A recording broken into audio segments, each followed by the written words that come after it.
Kisah Para Rasul pasal 10 ayat 1 sampai ayatnya yang ke-16. Saya akan berbicara tentang seri yang ketiga, yakni karya-karya Roh Kudus sampai akhir zaman. Dan hari ini saya akan bicara tentang Roh Kudus bekerja ketika kita berdoa dan taat. Kita baca berganti-gantian. Saya ayat 1, saudara yang di sebelah kanan ayat 2, saudara yang di sebelah kiri ayat 3. Demikian terus, nanti ayat 16 baru kita sama-sama. Saudara nangkap? Saya mulai. Petrus dan Cornelius. Di Kaisarea ada seorang yang bernama Cornelius, seorang perwira pasukan yang disebut pasukan Italia. Ayat 2.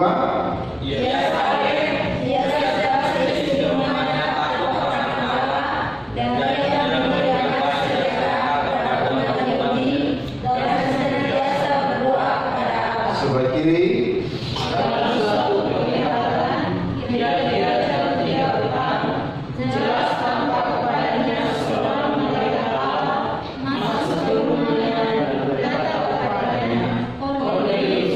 Ia menatap malaikat itu dengan takut. Ia berkata, "Ada apa, Tuhan?" Jawab malaikat itu, "Semua doamu dan sedekahmu telah naik ke hadirat Allah, dan Allah mengingat engkau."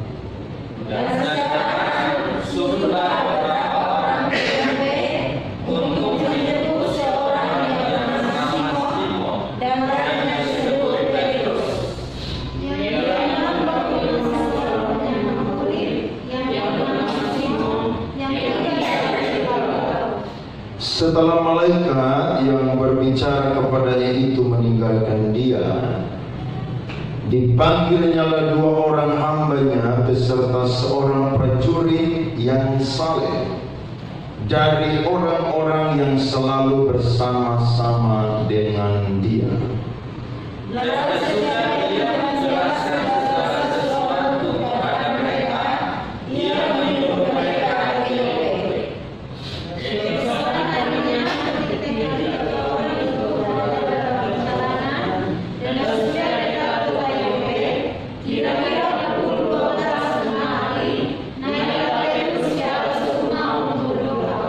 Ia merasa lapar dan ingin makan, tetapi sementara makan disediakan, tiba-tiba rohnya diliputi kuasa ilahi.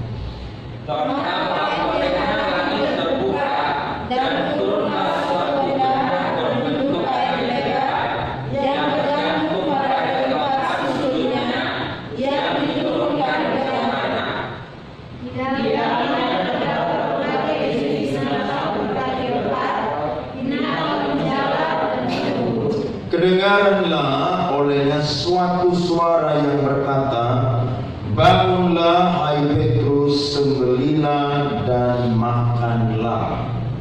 Tetapi Petrus menjawab, "Tidak, sebab aku belum pernah makan sesuatu yang haram dan yang tidak tahir." Kedengaranlah untuk kedua kalinya suara yang berkata kepadanya, "Apa yang dinyatakan Allah oleh Allah tidak boleh engkau nyatakan haram." Sama-sama, hal ini terjadi sampai 3 kali, dan segera sesudah itu terangkatlah benda itu ke langit. Beri tepuk tangan buat firman Tuhan yang luar biasa. Dampak dari Pentakosta dan juga penganiayaan yang dialami oleh jemaat mula-mula membuat kebangunan rohani terjadi dimulai dari Yerusalem. Dan saudara-saudara, kebangunan rohani bukan hanya terjadi di Yerusalem, tapi itu merambat ke seluruh daerah, yakni Yudea dan juga Samaria. Dan saudara-saudara, kita melihat bahwa ternyata ketika Roh Kudus bekerja, maka tidak ada satu orang pun yang bisa melacak atau punya feeling bagaimana Roh Kudus itu bekerja. Sebab saudara, ketika di mana ada orang-orang yang takut akan Allah, orang yang saleh, orang yang suka berdoa dan orang yang baik hati, maka di situ pun juga Roh Allah akan hadir dan akan bekerja di dalam kehidupannya. Amin. Nah, Kornelius saudara adalah seorang awam yang hidupnya sungguh-sungguh mengalami perubahan yang luar biasa. Dia adalah orang asli Roma atau orang Italia, tapi Alkitab mencatat saudara bahwa dia adalah orang yang saleh, takut akan Allah. Dia suka memberi sedekah kepada orang-orang Yahudi, dan juga yang keempat, dia adalah orang yang senantiasa berdoa. Ternyata ada satu orang di zaman Perjanjian Baru yang hidupnya mungkin copy paste dari seorang yang ada di Perjanjian Lama, namanya adalah Ayub. Ayub punya 4 karakter yang hebat. Ternyata Kornelius pun juga punya 4 karakter yang hebat. Dan saya percaya ketika Roh Kudus turun ke atas para rasul, maka Yesus berkata bahwa kalian akan menjadi saksiku di Yerusalem, Yudea, Samaria, dan sampai ke ujung bumi.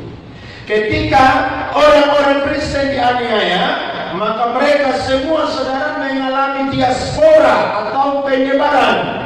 Mereka tinggalkan daerah mereka dan akhirnya mereka tiba di tempat-tempat yang dulu tidak pernah mereka pikirkan. Tapi di situ saudara ternyata mereka ini memberitakan Injil, dan lewat pemberitaan Injil mereka ada jiwa-jiwa yang diselamatkan. Dari sini kita belajar bahwa manusia tidak akan bertemu dengan Tuhan tanpa dia mendengar Injil. Amin.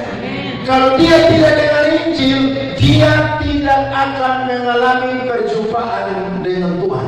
Itu sebabnya saya dan saudara harus rajin-rajin untuk memberitakan Injil.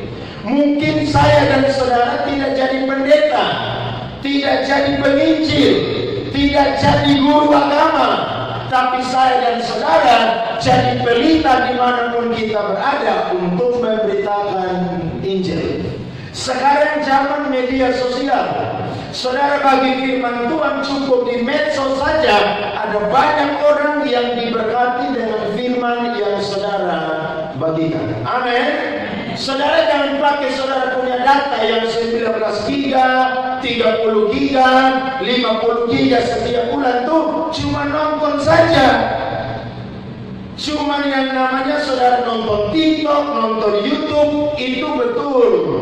Tapi saudara pakai pun juga cuma copy paste firman dan juga untuk bagikan firman Tuhan. Susah atau berat? Mudah, kata Abang Ari. Semua masih punya jempol kan? Masih. Berarti jempol ini dipakai untuk apa? Membagi firman Tuhan. Saudara dan saya bukan menjadi pengkhotbah, penginjil, guru agama yang berbicara setiap hari, tapi kita punya jempol kiri dan kanan yang masih bisa kita pakai untuk memberitakan firman Tuhan. Amin. Ada banyak anak-anak Tuhan yang saya lihat, mereka itu bukan pendeta, tapi mereka itu rajin bagikan khotbah-khotbah daripada hamba-hamba Tuhan. Salah satu yang saya sering cek adalah Bapak Yoga. Dia suka bagi tiap hari. Pendeta dari mana pun juga dia bagi. Kenapa? Karena itu bagian daripada penginjilan. Dan ingat, ketika kita bagi firman Tuhan, tidak semua orang suka dengar firman Tuhan. Tapi tugas kita cuma apa, saudara? Bagikan firman Tuhan. Saya percaya kalau kita bagi firman Tuhan setiap hari, minimal ada 1 orang saja yang dengar dan bertobat. Alkitab mencatat surga itu bersuka cita. Surga tidak pesta kalau saudara jadi orang kaya. Surga tidak pesta kalau saudara dapat aset atau dipercayakan perusahaan 1 triliun seperti khotbah minggu lalu. Surga tidak pesta, tapi surga akan pesta ketika satu orang berdosa, dia dengar Injil dan dia percaya kepada Tuhan Yesus Kristus. Amin. Jadi saudara jangan bilang saya dipromosi oleh bos jadi surga bikin pesta. Surga tidak bikin pesta buat saudara untuk itu. Tidak ada. Tapi surga akan pesta ketika ada jiwa-jiwa yang diselamatkan lewat pemberitaan Injil. Nah, ketika saudara-saudara Yesus naik ke surga, maka dia mengutus Roh Kudus untuk menemani saya dan saudara. Dan pekerjaan Roh Kudus adalah saudara untuk membuat kita menjadi orang-orang yang mampu berdoa dan juga taat kepada apa yang Tuhan perintahkan kepada kita. Nah, saya mencatat kurang lebih ada 3 apa saja karya Roh Kudus ketika kita berdoa dan taat. Yang pertama adalah saudara, ketika kita berdoa dan taat, maka Roh Kudus akan membantu kita untuk berdoa. Saya mau tanya, doa itu berat atau ringan? Dari saudara punya jawaban berat, karena suara tidak ada. Saya tanya sekali lagi, doa berat atau ringan? Ringan. Betul? Kalau doa jam 5 pagi berat atau ringan? Ringan. Tergantung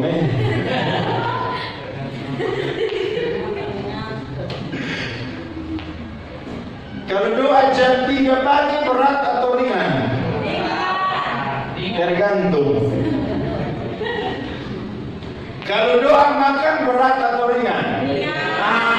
Tepuk tangan buat saudara semua. Nah, kadang-kadang saudara, kita ini sulit sekali untuk berdoa. Tapi saudara tahu bahwa Roh Kudus yang menemani kita di muka bumi ini, dia membantu kita dalam hal apa? Berdoa. Roma 8 ayat 26 sampai 27. Demikian juga Roh membantu kita dalam kelemahan kita, sebab kita tidak tahu bagaimana sebenarnya harus berdoa. Tetapi Roh sendiri berdoa untuk kita kepada Allah dengan keluhan-keluhan yang tidak terucapkan. Dan Allah yang menyelidiki hati nurani mengetahui maksud Roh itu, yaitu bahwa ia sesuai dengan kehendak Allah berdoa untuk orang-orang kudus. Berarti yang pertama, ketika kita dalam kelemahan, maka Roh Kudus membantu kita untuk berdoa. Saudara lihat, Tuhan bilang kepada murid-muridnya, aku tidak akan meninggalkan kalian menjadi yatim piatu. Dan ini dibuktikan, Roh Kudus hadir menemani para murid dan orang percaya. Dan salah satu tugas daripada Roh Kudus adalah berdoa untuk orang-orang percaya, menyerukan apa yang menjadi kerinduan daripada orang-orang percaya kepada Bapa yang ada di surga. Ketika kita sakit, kadang-kadang doa itu sukar. Betul ya? Saudara mau doa saja tubuh ini lemah. Akhirnya saudara tiarap atau saudara terbaring, saudara bilang, Tuhan tolong saya, sembuhkan saya. Saya percaya saudara tidak akan doa panjang. Kenapa? Karena tubuh sedang lemah. Tapi saya yakin keluhan-keluhan kita itu akan disampaikan oleh Roh Kudus kepada Bapa di surga. Sehingga walaupun kita dalam keadaan yang lemah, tapi keluhan-keluhan kita itu sampai kepada Bapa di surga. Kenapa? Karena ada Roh Kudus yang membantu saya dan saudara. Betapa indahnya saya dan saudara jadi anak Tuhan. Roh Kudus yang menemani kita dan dia membantu kita saudara untuk berdoa. Yesus di surga ketika dia naik ada 3 tugas. Yang pertama menyediakan tempat bagi saya dan saudara. Yang kedua dia menjadi pembela atau pengantara bagi kita. Dan yang ketiga adalah dia berdoa untuk kita. Tapi Roh Kudus yang dititipkan untuk saya dan saudara, dia pun juga menemani saya dan saudara. Ketika dalam keadaan lemah tidak bisa berdoa, Roh Kudus membantu kita untuk berdoa, menyampaikan perkataan kita kepada Tuhan yang ada di surga. Amin. Berarti ketika dalam keadaan lemah, putus asa, jatuh dalam dosa, tidak ada alasan bagi kita untuk tidak berdoa kepada Tuhan. Amin. Kita harus doa, walaupun doa kita dalam keadaan yang sulit, sukar, putus asa, lemah, tapi Roh Kudus akan membantu kita untuk menyampaikan keluhan-keluhan kita kepada Tuhan. Saya kadang-kadang saudara kalau pergumulan berat, minta ini Tuhan belum kasih, kadang-kadang doa rasa sudah capek, itu doa tidak berlutut, tidak duduk lagi, tapi tiarap. Kenapa? Karena rasa itu lemah. Saudara pernah bosan doa dan Tuhan tidak jawab-jawab atau tidak saudara? Pernah semua. Saya yakin kita semua pernah ada di posisi keadaan seperti demikian. Kita dalam keadaan lemah minta Tuhan, tapi Tuhan tidak tahu memberikan apa yang kita butuhkan. Dan saya percaya kalau kita putus asa, maka salah satu sikap kita adalah kita tidak bisa berdoa lagi panjang-panjang. Kita cuma doa, Tuhan, Kau tolong aku sekarang Tuhan. Amin. Selesai. Dan itu sesuatu yang manusiawi. Kenapa? Karena kita ini masih manusia. Makanya saya mau bilang, hidup kita ini tidak terus yang namanya kencang terus atau panas terus. Kadang-kadang kita juga dingin. Betul ya? Makanya khotbah minggu lalu bilang rohmu harus menyala-nyala dan layani Tuhan. Kenapa? Karena memang kita sebagai manusia kadang-kadang dingin, kadang-kadang ingin berhenti. Tapi ingat, kalau Roh Kudus ada dalam kehidupan kita, maka walaupun kita kadang-kadang hampir menyerah, dingin, putus asa, lemah, tapi kita akan dibantu oleh Roh Kudus untuk menyampaikan apa yang menjadi kerinduan hati kita. Amin. Jadi jangan pernah berhenti berdoa. Amin. Makanya Yesus ajar dia punya murid-murid Matius 6 itu, doa yang singkat, padat, jelas dan terarah kepada Tuhan yang mampu mendengar doa. Jadi kalau Tuhan bangunkan saudara doa jam 4 pagi, maka bangun dan doa. Amin. Jangan seperti Petrus dan murid-murid, roh penurut, daging lemah. Itu manusiawi, tapi jangan tiap hari begitu juga. Loh saya kadang-kadang sudah capek saudara, tidak bisa bangun jam 4, jam 5 pagi untuk doa, tidak bisa. Saya bangun kadang-kadang jam 6, setengah 7 baru saat teduh sendiri. Kenapa? Karena fisik capek. Tapi saudara-saudara, walaupun kita capek, tapi doa itu nafas hidup orang percaya. Saudara tidak makan, tidak minum 3 hari, masih bisa hidup atau tidak? Bisa. Tapi kalau 10 hari tidak makan, minum, bisa hidup atau tidak? Bisa juga. Kalau Tuhan suruh saudara doa puasa seperti Musa 40 hari dan 40 malam. Tapi kalau Tuhan tidak suruh dan saudara bergaya untuk mau tidak makan 10 hari, maka siap buka teh di rumah saudara. Kita akan pergi mete dan makan kue, minum kopi, nyanyi sampai pagi di sini. Kenapa? Karena tubuh jasmani kita ini butuh suplai makanan minuman jasmani. Nah berarti roh kita pun juga saudara butuh yang namanya komunikasi dengan Tuhan. Amin. John Calvin berkata, doa bukan sekedar komunikasi dengan Allah, tapi doa adalah perjumpaan dengan Allah. Amin. Nah Cornelius kita tahu doa ini penting. Makanya kita bilang di poin yang keempat, dia senantiasa berdoa. Sudah saleh, sudah takut akan Allah, rajin memberi sedekah. Yang keempat, dia senantiasa berdoa.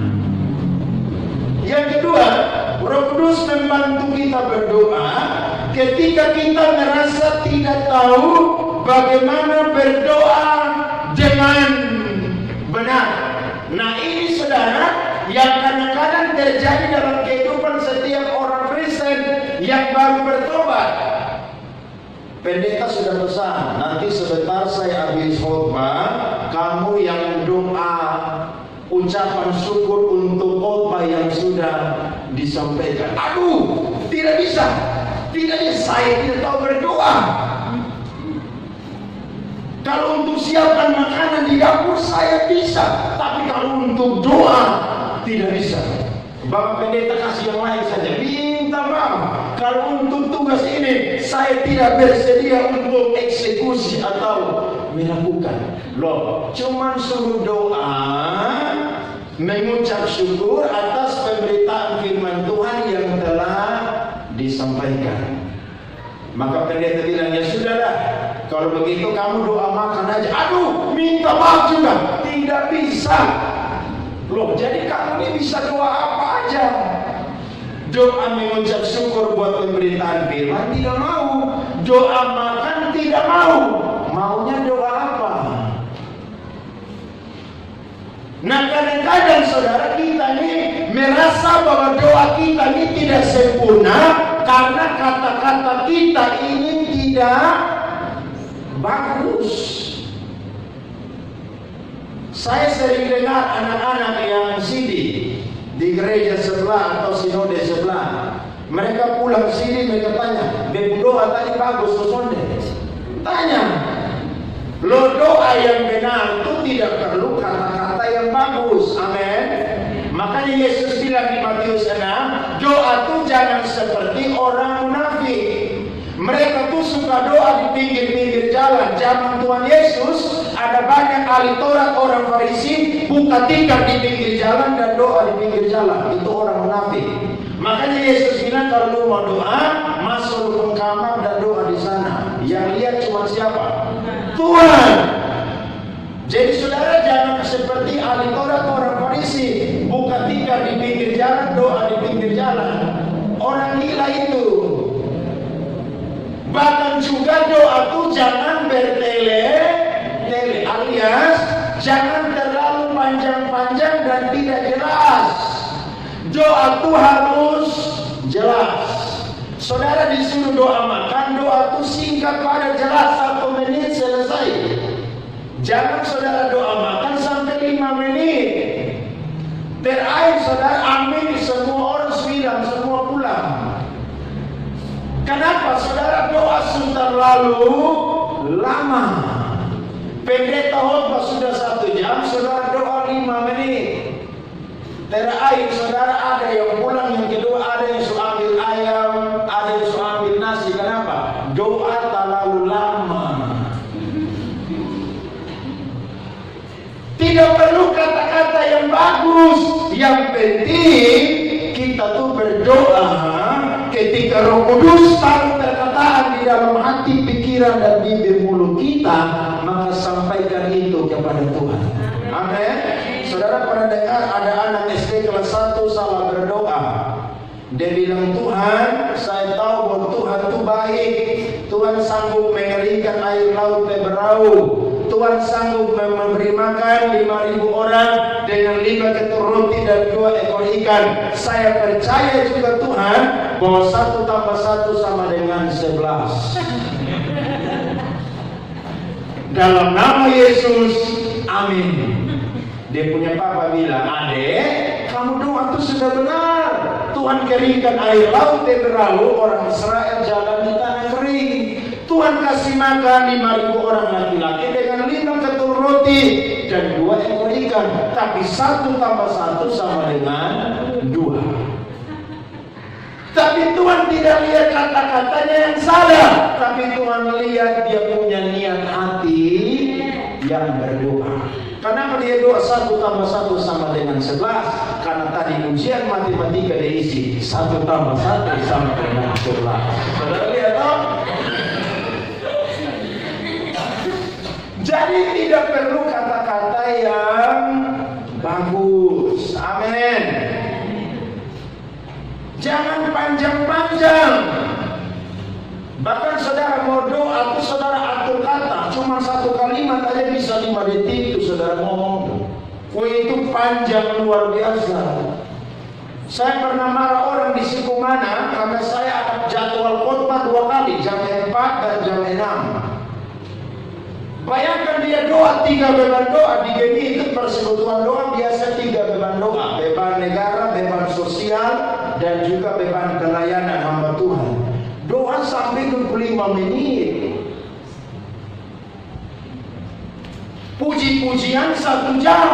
Nah saya menjaga khotbah hanya 35 menit.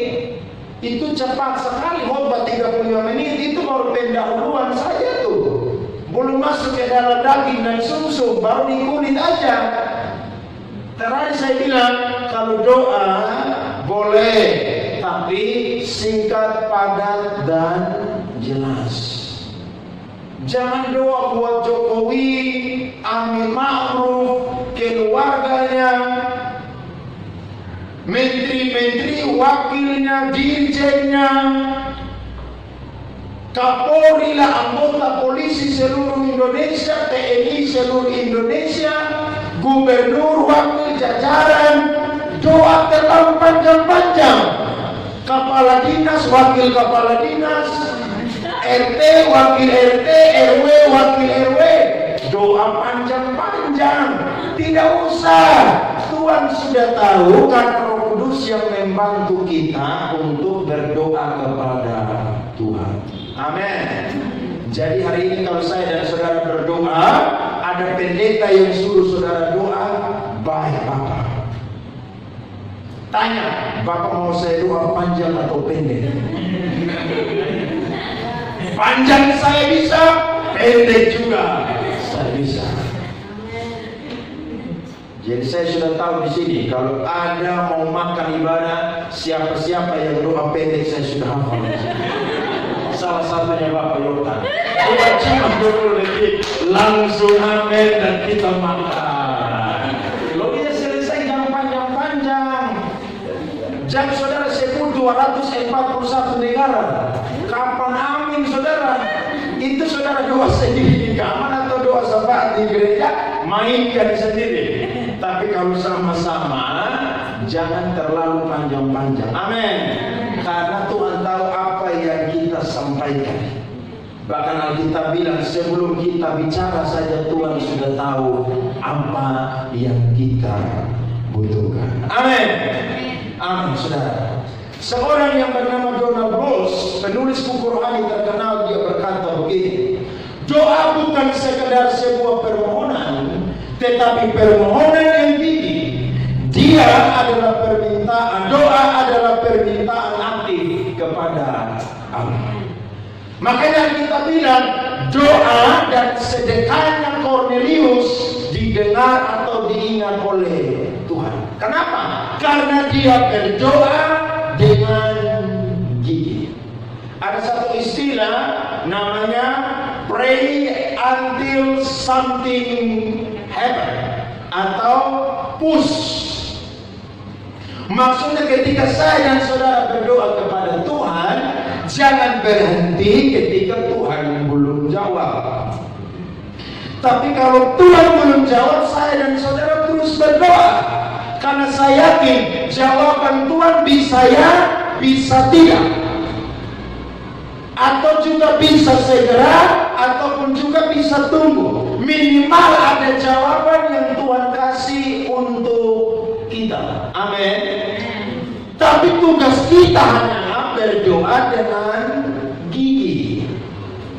Dan saya yakin Kornelius dia diingat oleh Tuhan bukan karena hanya sedekah yang dia beri, tapi Alkitab bilang apa? Dia senantiasa berdoa kepada Tuhan dan Tuhan mendengarkan doa dia. Saya yakin ketika kita doa dan taat, maka saya percaya bahwa Tuhan akan membuat saya dan saudara mengalami perkara-perkara yang ajaib di dalam kehidupan kita. Jadi hari ini saudara tidak boleh bosan doa dan malas berdoa. Karena walaupun kita dalam keadaan lemah, kata-kata kita tidak bagus, tapi Roh Kudus yang bantu kita untuk apa, saudara? Berdoa. Amin.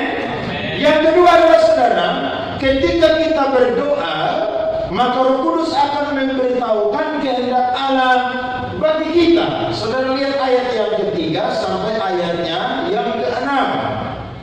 Dalam suatu penglihatan, kira-kira jam 3 petang, jelas tampak kepadanya seorang malaikat Allah masuk ke rumahnya dan berkata kepadanya, Kornelius. Ia menatap malaikat itu dan dengan takut ia berkata, ada apa Tuhan? Jawab malaikat itu, semua doamu dan sedekahmu telah naik di hadirat Allah, dan Allah mengingat engkau. Dan sekarang suruhlah beberapa orang ke Yope untuk menjemput seorang yang bernama Simon dan yang disebut Petrus. Ia menumpang di rumah seorang penyamar kulit yang bernama Simon yang tinggal di tepi laut. Saudara lihat, ketika Kornelius berdoa, maka kehendak Tuhan itu diberitahukan kepada Kornelius. Ternyata saudara, perbuatan baik manusia itu tidak cukup di mata Tuhan. Ingat, Yesaya berkata bahwa kesalehan manusia itu seperti apa, saudara? Kain kotor, najis. Makanya ketika Kornelius berdoa, saudara, Tuhan tahu bahwa orang ini butuh keselamatan. Kesalehan menurut dia, kesalehan menurut manusia, kebaikan hati dia menurut dia dan manusia itu tidak cukup di mata Tuhan. Sebab Tuhan punya rencana yang lebih besar, supaya lewat Kornelius seisi rumahnya dan orang-orang yang ada di Kaisarea mereka bisa dengar Injil dan mereka bisa bertobat dan hidup mereka bisa memenangkan banyak jiwa.